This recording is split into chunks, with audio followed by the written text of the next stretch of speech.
Welcome back to my channel. Last ரெண்டு video வந்து how to choose the college னு ஒரு வீடியோ போட்டிருந்தேன். How to choose the branch னு போட்டிருந்தேன். இத பார்த்துட்டு நிறைய ஸ்டூடண்ட்ஸ் அண்ட் பேரண்ட்ஸ் ஃபோன் பண்ணி உண்மையிலேயே வந்து எங்க நல்ல ஒரு வீடியோவா இருந்தது. ஏன்னா காலேஜ் நீங்க எப்படி சூஸ் பண்ணணும்னு ஒரு எக்ஸ்பர்ட்ஸ் கொடுத்துருந்தீங்க.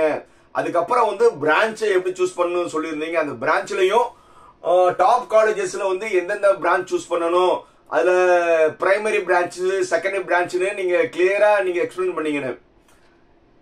நத்திங் இது வந்து ஏன் நம்மளால எக்ஸ்பிளைன் பண்ண முடியுதுன்னா பேஸ்ட் ஆன் நம்மளுடைய ஏற்கனவே நம்ம இருக்கிற டீச்சிங் ப்ரொஃபஷன்ஸ். நம்ம டீச்சிங் ப்ரொஃபஷன்ல இருக்கிறதுனால நம்ம எல்லா காலேஜ்லயும் நம்மகிட்ட லிங்க் இருக்கு. நம்ம எல்லா பிரான்ச்சஸ் பத்தி பாக்குறோம், எல்லா பிளேஸ்மெண்ட் ரிலேட்டட் ஹெச்ஆர் மீட் பண்றோம். சோ அதனால வந்து நம்மளால வந்து எக்ஸ்பிளைன் பண்ண முடியுது. ரைட். இந்த வீடியோ எஸ்பெஷலி என்னன்னா, இப்போ வந்து கவுன்சிலிங் ஸ்டார்ட் ஆக போகுது. உங்க எல்லாத்துக்கும் நல்லா தெரியும் கவுன்சிலிங் ஸ்டார்ட் ஆக போகுது. இந்த கவுன்சிலிங் ஸ்டார்ட் ஆக போகும்போது மெயினா நீங்க பதட்டப்படக்கூடாது. இந்த டாபிக் வந்து நான் மெயினா பேச போறது பதட்டப்படக்கூடாது. இப்போ ஸ்பெஷல் ரிசர்வேஷன் வந்து 22ஆம் தேதி ஆரம்பிக்குது. அது ஒரு 3 நாள் நடக்கும். அப்புறம் வந்து ஜெனரல் இருக்கிறவங்க ஸ்பெஷல் ரிசர்வேஷன் இருக்கு. அதுக்கப்புறம் வந்து யூசுவலா வந்து கவுன்சிலிங் ஸ்டார்ட் ஆகுது. கவுன்சிலிங் எப்போ ஸ்டார்ட் ஆகுதுன்னா, இப்போ 2024க்கு நம்ம சொன்னோம்னா ஜூலை 29. நல்லா நோட் பண்ணிக்கோங்க. ஃபர்ஸ்ட் ரவுண்ட் எப்போ ஆரம்பிக்குது? ஜூலை 29, 30, 31 இந்த 3 நாள் என்னது சாய்ஸ் ஃபில்லிங். அதுக்கப்புறம் வந்து 1ஆம் தேதி 2ஆம் தேதி டென்டேட்டிவ் கன்ஃபர்மேஷன். அதுக்கப்புறம் வந்து அடுத்த 5 நாள் வந்து நீங்க காலேஜ்லயோ இல்ல டிஎஃப்சி சென்டர்லயோ போய் ஜாயினிங் ப்ராசஸ். இதே மாதிரி தான் செகண்ட் ரவுண்டுக்கு எப்போ ஆரம்பிக்குது? ஜூலை 10க்கு ஆரம்பிக்குது. இதே மாதிரி 3 நாள் வந்து சாய்ஸ் ஃபில்லிங், அப்புறம் 2 நாள் வந்து நீங்க கன்ஃபர்மேஷன் பண்றது, அதுக்கப்புறம் வந்து ஒரு 5 நாள் வந்து நீங்க காலேஜ் டிஎஃப்சில சேர்றது, அதுக்கப்புறம் 2 நாளுக்கு அப்புறம் வந்து உங்களுக்கு வந்து மூவ் அப்போர்ட் போட்டவங்களுக்கு காலேஜ் நீங்க போட்டது அப்போர்ட்ல கிடைச்சிருக்கா இல்ல ரீடைன் ஆயிருக்கா. இதே மாதிரி தான் தேர்ட் ரவுண்டுக்கு எப்போ 23ஆம் தேதி ஆகஸ்ட்ல இருக்கு. அது 3 நாள், அதுக்கப்புறம் 2 நாள் கன்ஃபர்மேஷன், அதுக்கப்புறம் வந்து 5 நாள் வந்து நீங்க காலேஜ்ல ஜாயின் பண்ணணும் இல்ல டிஎஃப்சில ஜாயின் பண்ணணும். அதுக்கப்புறம் 2 நாளுக்கு அப்புறம் வந்து நீங்களுக்கு அப்மூவ்மெண்ட்ல வந்து உங்களுக்கு காலேஜ் கிடைச்சிருக்கா இல்ல வந்திருக்க காலேஜே ரீடைன் ஆயிருக்கா. இதுதான் வந்து நார்மல் ப்ராசஸ். இதுல என்ன சார் இருக்கு பதட்டப்படக்கூடாதுன்னா, இப்பதான் வந்து உங்களுக்கு ரொம்ப நீங்க பதட்டப்படுவீங்க. ஏன்னா நம்ம எத்தனையோ கவுன்சிலிங் வந்து ஸ்டூடெண்டோட நம்ம இன்டராக்ட் பண்ணிருக்கோம். இப்போ 29ஆம் தேதி இப்ப நம்ம ஜென்ரலாவே பேசுவோம். ஜூலை 29ஆம் தேதி உங்களுக்கு என்னது சாய்ஸ் ஃபில்லிங் காலையில 10 மணிக்கு ஆரம்பிக்குதுன்னா, அதுக்கு முன்னாடி வர வந்து உங்களுக்கு சர்வர் ஒர்க் ஆகாது. நல்லா தெரிஞ்சுக்கோங்க. உங்க TNEA ஆன்லைன் TNEA.online.org சர்வர்ல போய் நீங்க சைன் இன் பண்ணீங்கன்னா ஒண்ணுமே நடக்காது. ஏன்னா அவங்க வந்து அதுக்கான ப்ரிப்பரேஷன், நீங்க ஃபர்ஸ்ட் ரவுண்ட் வர போறீங்கன்னா நீங்க அதுக்கான டேட்டாஸ், ப்ரீவியஸ் டேட்டா பேக்கப், இது எல்லாமே அவங்க பண்ண வேண்டியது இருக்கும். நீங்க வந்து முதல் நாள் வந்து நீங்க 10 மணிக்கு போட்டிருப்பாங்க. மேபி வந்து half an hour வந்து முன்பின் ஆகலாம். அது வர வந்து உங்களுக்கு சர்வர் ஓபன் ஆகாது. நல்லா நோட் பண்ணிக்கோங்க. சர்வர் ஓபன் ஆகாது. இப்ப 10 மணினா ஆல்மோஸ்ட் ஒரு 11 மணிக்குள்ள வந்து கண்டிப்பா ஓபன் ஆயிரும். அது வர நீங்க ஒரே பதட்டம். ஃப்ரெண்ட்ஸ்க்கு போன் அடிக்கிறது, என்னடா மாப்ள இது சாய்ஸ் ஃபில்லிங் ஆகுது, நம்மளுக்கு வந்து சர்வர் ஓகலையே, வீட்டுல நெட் ஆகல அப்படின்னு தேவையில்லாத பதட்டங்கள். நீங்க அதை பதட்டப்படணும் அவசியம் இல்ல. அதுக்காக தான் நான் இன்னைக்கே இந்த வீடியோ போட்டேன். 29ஆம் தேதி காலையில உங்களுக்கு 10 மணினா 11 மணி வரை வந்து நீங்க பதட்டப்படாதீங்க. சர்வர் நார்மல் ஆகிற வரை வந்து என்ன ஆயிரும், சர்வர் ஓபன் ஆயிரும். இந்த 3 நாளுக்கு அப்புறம் வந்து மறுநாள் வந்து நீங்க டென்டேட்டிவ் கன்ஃபர்மேஷன் வந்திருக்கான்னு பார்க்கும்போது அப்பவும் வந்து சர்வர் வந்து க்ளோஸ் பண்ணிட்டு அவங்க அந்த பேக்கப்லாம் பண்ணிட்டு தான் மறுபடியும் ஆன் பண்ணுவாங்க. அதுக்கு வந்து மினிமம் 1 hour ஆகும். நீங்க வந்து என்னடா 9 மணிக்கு நம்ம டென்டேட்டிவ் லிஸ்ட் சொன்னாங்க வரல, வராது.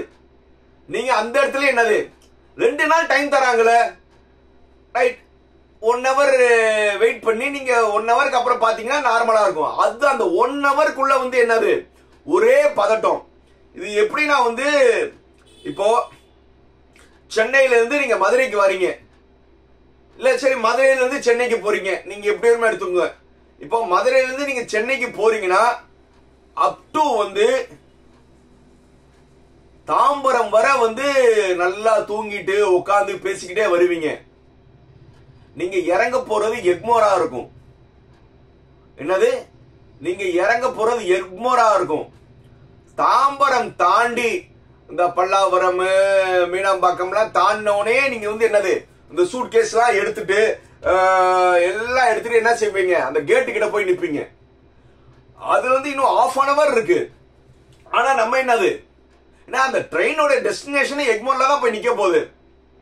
எக்மோர்ல நின்று நம்ம ஒரு 2 நிமிஷத்துல எல்லாரும் இறங்கின பிறகு இறங்கலாம். ஆனா நம்ம என்ன செய்யறது, தாம்பரம் தாண்டினே வந்து என்னது அந்த சூட் கேஸ் லக்கேஜ் குழந்தைய அப்படியே ஒழுங்கா சீக்கிரமா ஒரே கத்து அப்படி போய் நிக்கிறது. ஏன்?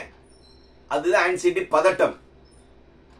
நீங்க வந்து இந்த வண்டி அங்கேதான் நிக்க போது, நம்ம இறங்கிடலாம்னு சொல்லி ஒரு செகண்ட் நீங்க யோசிச்சீங்கன்னா அது பண்ண மாட்டோம். நம்மளுக்கு என்னது முதல் ஆளா இறங்கணும், அப்படியே தான் வந்து இந்த இது வந்து நீங்க என்னது நம்மளுக்கு முதல்ல சாய்ஸ் ஃபில்லிங் என்னன்னு தெரியணும்னு.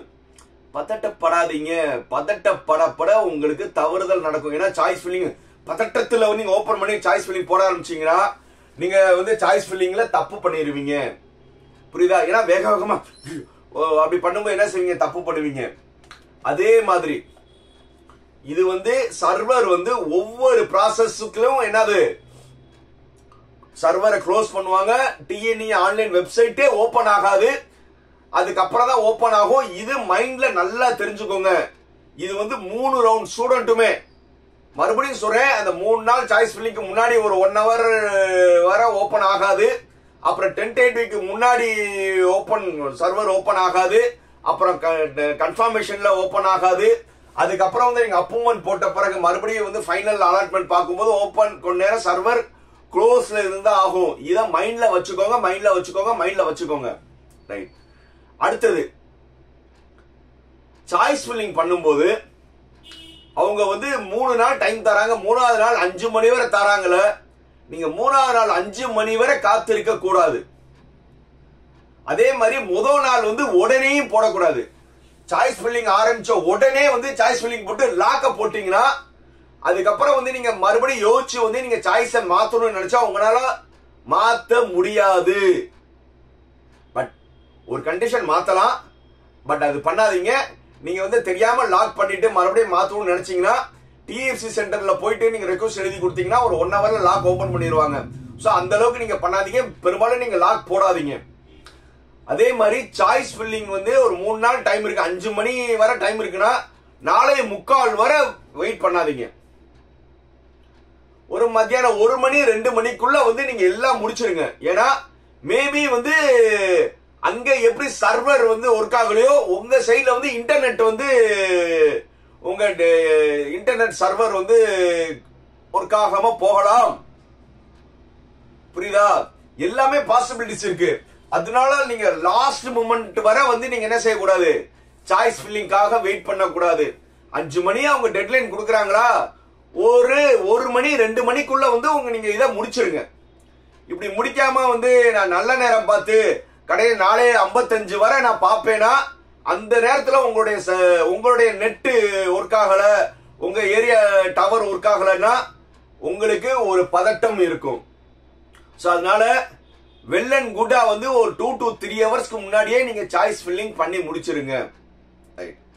சார் அந்த சாய்ஸ் ஃபில்லிங்ல வந்து எப்படி கன்ஃபர்மேஷன் பண்ணும்னா, அந்த சாய்ஸ் ஃபில்லிங் நீங்க ஒரு சாய்ஸ்னா முதல்ல தெரிஞ்சுக்கோங்க. ஒரு காலேஜ், ஒரு குரூப், ஒரு சாய்ஸ் தான். ஒரு காலேஜ் ஓபன் பண்ணி அந்த காலேஜ்ல இருக்க எல்லா குரூப் பொண்ணும் கட்டாயம் கிடையாது. நீங்க ஃபர்ஸ்ட் கிளிக் பண்றது வந்து ஃபர்ஸ்ட் சாய்ஸ். அதே காலேஜ்ல இன்னொரு பிரான்ச் கிளிக் பண்ணீங்க, 2வது சாய்ஸ். அதுக்கப்புறம் 3வது நீங்க ஆட் போட்டுட்டு வேற காலேஜ்ல ஒரு குரூப், அதுக்கப்புறம் ஆட் வேற இன்னொரு காலேஜ்ல வேற குரூப், அது ஒரு சாய்ஸ்.